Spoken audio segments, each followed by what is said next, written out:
सबसे पहले आप लोगों को विश्व हृदय दिवस की शुभकामनाएं। चूँकि आपको पता है विश्व में और हमारे देश में भी हृदय संबंधी बीमारियां बहुत ज़्यादा बढ़ती जा रही है। आंकड़ों के मुताबिक प्रति वर्ष 1.72 मतलब 2.25 करोड़ लोग सिर्फ और सिर्फ कार्डियोवैस्कुलर डिजीज़ हृदय रोगों की वजह से मौत के मुंह में समा जाते हैं। दुनिया में होने वाली मौतों का 31% कंट्रीब्यूट करता है कार्डियोवैस्कुलर डिजीज़। मतलब हर तीसरा व्यक्ति इसकी डेथ होती है वो हृदय रोगों से संबंधित डेथ होती है। और ये सारी की सारी डिजीज़ प्रिवेंटेबल है, लाइफस्टाइल से रिलेटेड डिजीज़ है और प्रिवेंटेबल है। इसीलिए वर्ल्ड हार्ट फेडरेशन ने ये कदम उठाया है कि विश्व में जागरूकता के लिए, इन प्रिवेंटेबल डिजीज़ की जागरूकता के लिए 29 सितंबर को वर्ल्ड हार्ट डे सेलिब्रेट किया जाए, जिससे कि पब्लिक में ज़्यादा से ज़्यादा जागरूकता आए और अपनी हेल्थ, अपने हार्ट के प्रति जागरूक रहें। अब बेसिकली जागरूकता का क्या अभिप्राय है आम जनता के लिए? ये है कि जो रिस्क फैक्टर है हार्ट डिजीज़ के लिए, जैसे कि धूम्रपान, डायबिटीज़, उच्च रक्तचाप, कोलेस्ट्रॉल की अधिकता, इनको समय रहते पहचान करके मॉडिफाई किया जा सकता है। जैसे किसी को डायबिटीज़ है तो उसको अपना शुगर कंट्रोल जब चेक करवाएंगे तभी कंट्रोल होगी। ब्लड प्रेशर कंट्रोल रखें, कोलेस्ट्रॉल की नियमित रूप से चेक करवाएं और उसकी लिमिट में रखें, धूम्रपान न करें। चूँकि युवाओं में, हमारे देश में वेस्टर्न के कंपैरिजन में युवाओं में ये बीमारी ज़्यादा हो रही है। जैसा कि यूरोप में, अमेरिका में ये डिज़ीज़ 50 साल में हो रही है, तो अपने यहाँ पे 10 साल पहले, 40 साल में वही उतनी ही इंटेंसिटी से डिजीज़ हो रही है। हिंदुस्तान में होने वाले हार्ट अटैक 50% 50 साल से पहले हो जाते हैं। 100 लोगों को हो रहे हैं तो 50 लोग 50 साल से कम उम्र के हैं और 25% 40 साल से कम उम्र के हैं। इसका मुख्य कारण एक तो जॉब का जो स्टाइल हुआ है पिछले कुछ दिनों से चेंज हुआ है कि जॉब के अपने अलग स्ट्रेस हैं, पैटर्न चेंज हो रहा है, सेडेंट्री लाइफस्टाइल हो गई है, ज़्यादा काम नहीं करना पड़ रहा है, हार्डवर्क नहीं होता है। तो ये, और दूसरा युवाओं में नशे की प्रवृत्ति, इसकी वजह से कार्डियोवैस्कुलर डिजीज़ का पिछले 10 साल में बूम आया है। तो इसी को मद्देनज़र रखते हुए हम लोगों ने जागरूकता के लिए, हिसार की पब्लिक के लिए, ये एक वर्ल्ड हार्ट डे तो सेलिब्रेट कर रहे हैं। कल हमारा वर्ल्ड हार्ट डे के उपलक्ष्य में सुबह प्रातः 6 बजे योगा कैंपेन रहेगी, योगा करवाया जाएगा और स्वस्थ हृदय से संबंधित मैसेज दिया जाएगा। अब आपका कोई भी सवाल है इससे संबंधित, हृदय रोगों से संबंधित, तो आप अपनी जानकारी के लिए पूछ सकते हैं। और आगे इस विश्व हृदय दिवस पे, वर्ल्ड हार्ट डे पे कुछ प्रकाश डालने के लिए सर है डॉक्टर रावल, वो कुछ बताएंगे। हृदय दिवस की आप सभी पत्रकार, न्यूज़ चैनल से आए लोगों को बहुत बहुत शुभकामनाएं। आज इस दिन के उपलक्ष्य में हम दिल के डॉक्टर, दिल की सेहत के बारे में दिल से कुछ बात कर रहे हैं। 2 ही बातें हैं जो आपके क्वेश्चन से पहले मैं आपको कॉन्शियस करना चाहूँगा, जो मेन है। 1, जैसे डॉक्टर साहब ने बताया, prevention is better than cure. बचाव डेफिनेटली हर डिजीज़ के इलाज से बेहतर है और ये हृदय की तकलीफ़ों के लिए ज़्यादा सच्चाई है। दूसरी चीज़, यदि किसी को तकलीफ़ हो रही है तो डिले करना घातक हो सकता है। जल्दी हॉस्पिटल पहुंचना, जल्दी इलाज करना, क्योंकि हमारे पास एक गोल्डन विंडो सिर्फ पहले 1 या 2 घंटे की होती है, जिसमें उसी इलाज से, उन्हीं दवाइयों से result can be different. Cardiovascular disease है, इसके अंदर 2 तरह की बीमारियां आती हैं। एक तो कॉरोनरी हार्ट डिजीज़, जिसको मोटे शब्दों में हार्ट अटैक बोलते हैं, और दूसरा होता है स्ट्रोक, जिसको सेरिब्रोवैस्कुलर एक्सीडेंट्स बोलते हैं। और इन दोनों के प्रेसिपिटेटिंग फैक्टर सेम है, इन दोनों के कारण सेम है, पर हार्ट अटैक में तो पेशेंट रिकवर कर जाते हैं या डेथ होती है, और ब्रेन अटैक में अगर ढंग से ट्रीटमेंट नहीं करा जाए तो लाइफ लॉन्ग वो अपाहिज हो जाता है। तो इन दोनों में सेम दवाइयाँ हैं, पर ब्रेन अटैक में थोड़ी स्ट्रॉन्ग दवाइयाँ दी जाती हैं, पर दोनों में ही 4 घंटे के अंदर पहुंचना बहुत ज़रूरी है। हार्ट अटैक के बारे में तो लोगों को काफ़ी मालूम है, वो टाइम पे आ जाते हैं, परंतु ब्रेन अटैक के पेशेंट्स में अवेयरनेस की वजह से, कमी की वजह से वो देर से आते हैं। पहले देसी के चक्कर में पड़े रहेंगे, और जब आते हैं तब तो वो नसें जाम हो चुकी हैं और खून पतला करने की दवाइयाँ बहुत कम काम करती हैं। तो हमारा काम यही है, उनको अवेयरनेस कराएं ब्रेन अटैक के बारे में, हार्ट अटैक के बारे में। इनके प्रेसिपिटेटिंग फैक्टर सेम है, सेम ही प्रिकॉशंस करनी है। और दूसरा, अगर वो 4 घंटे में आ जाते हैं तो टीका लगता है, जिससे नस खुल जाती है और वो अपाहिज होने से बच सकता है पेशेंट। इस सब को अवेयर करने के लिए कल हम टाउन पार्क में भी एक कार्डियक योगा का प्रोग्राम कर रहे हैं जनरल पब्लिक के लिए, जिसमें हमारे commissioner Ashok Garg ji chief guest रहेंगे, और साथ में मेयर जी भी एज ए विशिष्ट अतिथि आएंगे। ये सब इसलिए किया जा रहा है ताकि लोगों को, क्योंकि टाउन पार्क ऐसी जगह है, और उम्मीद है कल जो सुबह 500-700 लोग होंगे वो इस हमारी एक्सरसाइज से फ़ायदा उठा पाएंगे। अगर ऐसा देखा गया, अगर हफ्ते में 5 दिन केवल 40-45 मिनट एक्सरसाइज कर ली जाए, योगा, एक्सरसाइज, साइकिलिंग, किसी भी फॉर्म में फिजिकल एक्टिविटी की जाए, तो उससे 20 से 25% संभावना अटैक होने की कम हो जाती है, चाहे वो हार्ट अटैक हो या ब्रेन अटैक। ठीक है, अब कोई भी सवाल हो हम उनका जवाब दें। सर, ये हार्ट अटैक के कारण क्या है और बचाव के लिए क्या है? जैसा कि मैंने पहले बताया कि हार्ट अटैक के कुछ रिस्क फैक्टर होते हैं, ठीक है, जिसमें से मुख्य अभी है धूम्रपान, डायबिटीज़, कोलेस्ट्रॉल की अधिकता, उच्च रक्तचाप, और कुछ लोगों में जेनेटिक इनहेरिटेंस होती है, जिनके खानदान में ये बीमारी चलती रहती है। तो ये मुख्य कारण है। इसके अलावा जॉब से रिलेटेड सेडेंट्री लाइफस्टाइल, जैसे चलना फिरना नहीं है, मोटापा, ये कुछ कारण है।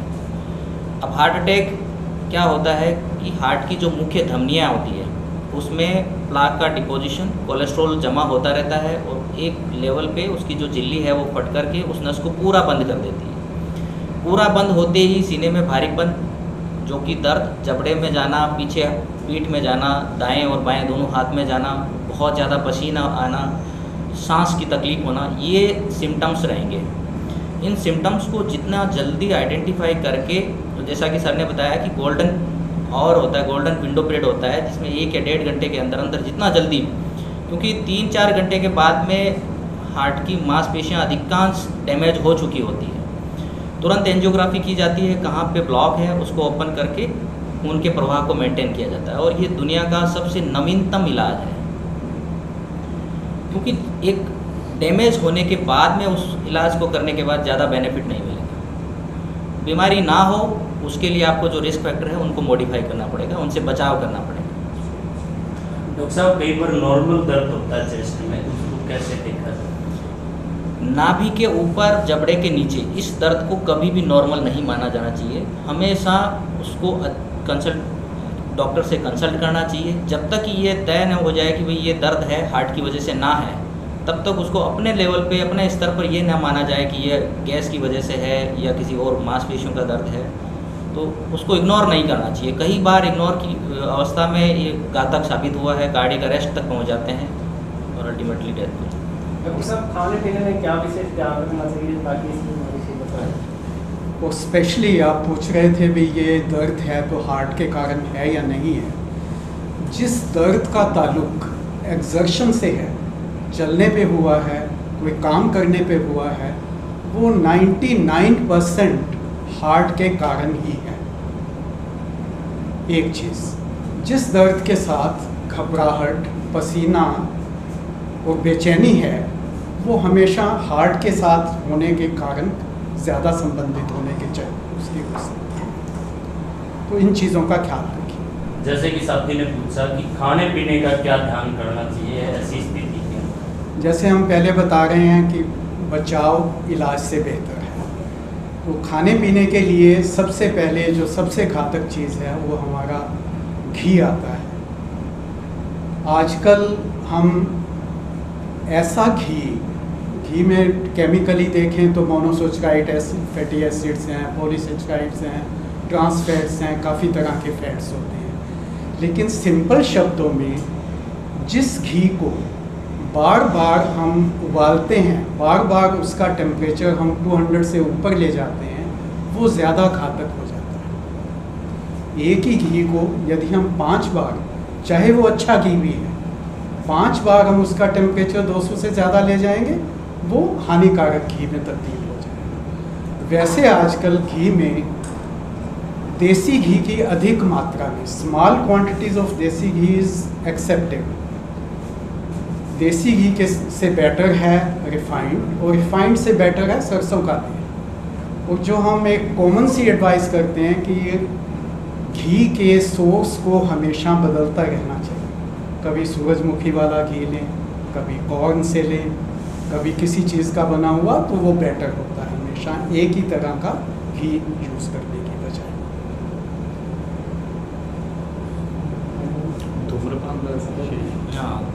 एक जो सबसे ज़्यादा है धूम्रपान, तंबाकू किसी भी फॉर्म में, खैनी, मसाला, तंबाकू, बीड़ी, सिगरेट, हुक्का, इन सब का एक ही रूप है। ये क्या है, जितनी भी धमनियाँ होती हैं, चाहे वो दिल में हो चाहे दिमाग, उसकी झिल्ली को ये खुरदरा कर देती हैं, और उसके बाद वही रिजल्ट आता है, उसके ऊपर प्लेग जमता है और एकदम से हार्ट अटैक या ब्रेन अटैक होता है। तो धूम्रपान, सीडेंट्री लाइफ, डाइट के बारे में तो सबको मालूम है और उसके बारे में आजकल कॉन्शियस भी हो गए हैं, पर इन दो चीज़ों को, ये तो एक तरह से एडिक्शन बन गई है। अभी तक हम एडिक्शन शराब, किसी नशे को, भांग और इनको गिरे, पर धूम्रपान का जो नशा है वो सबसे ज़्यादा घातक रहता है, चाहे वो हार्ट पे हो, चाहे ब्रेन पे हो, चाहे फेफड़े में हो। तो इससे बचेंगे तो अपने आप ही ये संभावनाएं कम होती चली जाएंगी। धूम्रपान का जैसे डॉक्टर साहब ने बताया, मैं कुछ कॉमन क्वेश्चंस का जवाब देना चाहूँगा। आमतौर पे पूछते हैं कितनी बीड़ी, एक बंडल पी लें वो तो हानिकारक नहीं है, ये आम क्वेश्चन होता है। एक भी बीड़ी उतनी ही हानिकारक हो सकती है, एक भी सिगरेट उतनी ही हानिकारक हो सकती है। एक चीज़। नंबर 2 पूछते हैं जी ये तो फिल्टर वाली सिगरेट है जी, इसका कोई नुकसान नहीं होना चाहिए। बिल्कुल गलत धारणा है। तम्बाकू तो अंदर जा ही रहा है, वो उतना ही नुकसान करेगा जितना कि साधारण बीड़ी और बिना फिल्टर वाली सिगरेट करेगा। थर्ड क्वेश्चन, आमतौर पे ये धारणा है कि हम तो हुक्का पी रहे हैं, हुक्का तो फिल्टर होके आता है, ये तो नुकसान नहीं करेगा। अगेन ये भी एक मिसनोमर है, मिसकंसेप्शन है। हुक्के में भी तम्बाकू हमारे अंदर जा रहा है और उतना ही नुकसान। और मैं तो गवर्नमेंट को, संस्थाओं को, हम गांव में देखते हैं, पंचायत है तो पंचायत की मीटिंग होती है एक हुक्के पे, 5 लोगों को बुलाया, कोई सरपंच बना है तो उसके घर के आगे हुक्का ना हो तो लोग कहते हैं ये सरपंच कैसा बना। तो इन चीज़ों से जागरूक। पॉलीथीन डायरेक्टली रिलेटेड नहीं है, लेकिन पॉलीथीन तो वर्ल्ड वाइड हम बैन ही कर रहे हैं इसका यूज़, क्योंकि अल्टीमेटली पोल्यूशन कॉज करती है और पोल्यूशन का डायरेक्ट इफेक्ट होता है। सीधे रिस्क फैक्टर में पॉलीथीन हार्ट डिजीज़ के लिए नहीं आता। सर जैसा कि आपने बताया कि रक्तचाप और शुगर हृदय रोगों और ब्रेन अटैक के लिए एक कारक हैं, तो इनको कैसे कंट्रोल किया जा सकता है सर? ब्लड प्रेशर के लिए नियमित रूप से मेडिसिन, कुछ डाइट मॉडिफाई करके कर सकते हैं, जैसे कि नमक की अधिकता नहीं होनी चाहिए खाने में, हरी सब्जियां, फ्रूट्स ये ज़्यादा से ज़्यादा लें, अनाज थोड़ा सा मोटा लें।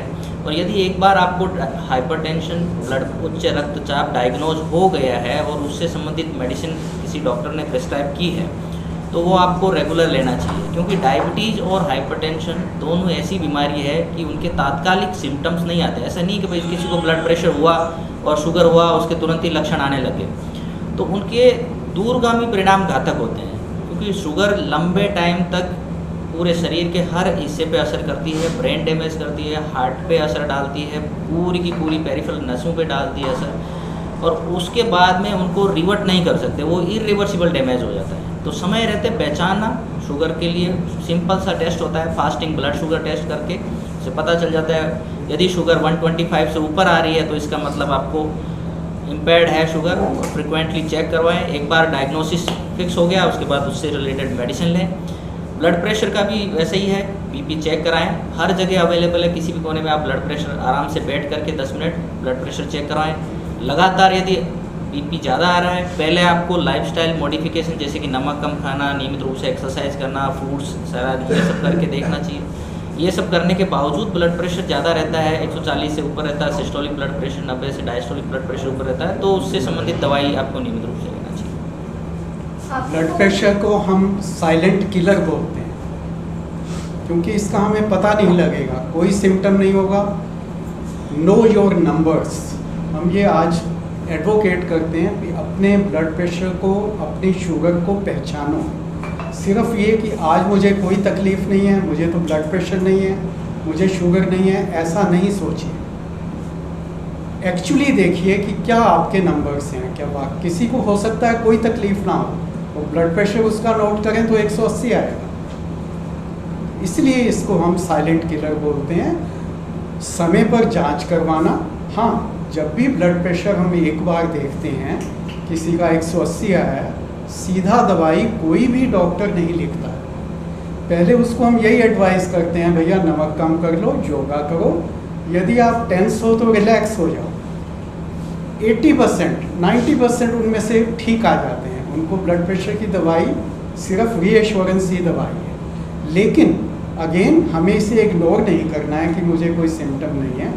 यदि बार बार ब्लड प्रेशर 140 और 90 से ऊपर है तो दवाई को एक दोस्त बनाए और दवाई लगातार। आफ्टर कोविड हार्ट अटैक का रिस्क कितना बढ़ा है तो इसके लिए प्रिकॉशंस क्या क्या है? कोविड बेसिकली एक हाइपर कोगुलेबल स्टेट है, मतलब कोविड में खून के थक्के बनने की संभावनाएं ज़्यादा रहती है आम आदमी के कंपैरिजन में। तो डेफिनेटली हार्ट अटैक की संभावनाएं बढ़ी है। किसी को कोविड हुआ है और निमोनिया हुआ है, उसका असर फेफड़ों पे आया है, तो उस अवस्था में चिकित्सक जो आपका ट्रीटिंग डॉक्टर है वो आपको ब्लड थिनर देते हैं कुछ दिनों के लिए, वो नियमित रूप से लेना ज़रूरी है। अदरवाइज़ कहीं पे भी क्लॉट बन के, चाहे वो ब्रेन अटैक हो चाहे हार्ट अटैक हो, तो वो होने की संभावनाएं बढ़ गई है। आपको कोविड रिकवर करने के बाद पेशेंट को किस प्रकार की डाइट फॉलो करनी चाहिए ताकि उनका हार्ट है वो हेल्दी रहे? कोविड के बाद में यदि आपको कोविड पेशेंट को निमोनिया हुआ है तो डेफिनेटली उसको रिहेबिलिट करने के लिए पहले एक्सर्शन अवॉइड करना चाहिए, रेगुलर वॉक करना चाहिए, क्योंकि रेगुलर वॉक नहीं करेंगे, बैठे रहेंगे, लेटे रहेंगे तो वो पैरों की नसों में क्लॉट बन करके, जिसको डीप वेन थ्रोम्बोसिस कहते हैं, वो होकर के कई बार फेफड़े में क्लॉट बन जाता है, पल्मोनरी एम्बोलिज्म जो घातक अवस्था कॉज करता है। तो वॉक करें, सिंपल डाइट रखें और जो डॉक्टर से प्रेस्क्राइब मेडिसिन है उनको कंटिन्यू रखें। सर जैसे कि आपने बताया कि नियमित जांच आवश्यक है, तो उसका कोई पैरामीटर है सर, कब कब कौन कौन सी जांच करवाई जानी चाहिए, किस उम्र में किसको करवानी चाहिए? यदि किसी को फैमिली हिस्ट्री है, जैसे कि पेरेंट्स को, ग्रैंड पेरेंट्स को या उसके कजन्स को, अंकल्स को, किसी को भी हार्ट डिजीज़ हुई है अर्ली एज में, यंग अवस्था में, तो उन लोगों को स्पेशली ध्यान रखना चाहिए। उनके जो बेसिक रिस्क फैक्टर है जैसे कोलेस्ट्रॉल की अधिकता, ब्लड शुगर, और कुछ हार्ट के कंजेनाइटल जो जन्मजात हार्ट की शेप ऐसी होती है कि उनमें कार्डियक अरेस्ट होने की संभावनाएं ज़्यादा रहती है, तो उनको स्क्रीनिंग के लिए इको, ईसीजी, ये सब ऐसे टूल है, तो उनको तो कभी भी करवा लो। एक बार पता लग गया कि भाई फैमिली हिस्ट्री है तो उनको जितना जल्दी हो स्क्रीनिंग करवाना चाहिए। नॉर्मल हेल्दी इंसान को स्क्रीनिंग के लिए 40 से पहले एक बार अपने routine blood pressure, ECG, lipid profile, diabetes के लिए स्क्रीनिंग करवाना है। आफ्टर कोविड शुगर कुछ बढ़ने का लेवल मिला है ज़्यादा हाँ। पेशेंट्स में, तो क्या उनको हार्ट अटैक का भी खतरा है? जैसा कि बताया कि कोविड अपने आप में एक हार्ट अटैक का रिस्क फैक्टर है, और शुगर जिनकी पहले से ही इम्पेयर्ड रही है, जिनकी बॉर्डरलाइन शुगर रही है और कोविड के ट्रीटमेंट के बाद में वो फ्रैंक डायबिटीज़ में कन्वर्ट हो गए हैं, तो इनको खाने पीने में और अपनी दवाइयों से संबंधित ध्यान रखना चाहिए। जो छोटे बच्चे होते हैं उनमें जो हार्ट डिजीज डायग्नोसिस हाँ जी, मतलब जन्म के समय, हाँ। उसका क्या कारण? कुछ बीमारियां जन्मजात होती है, जैसे कि हार्ट का जो फॉर्मेशन है, हार्ट की एनाटॉमी से संबंधित है।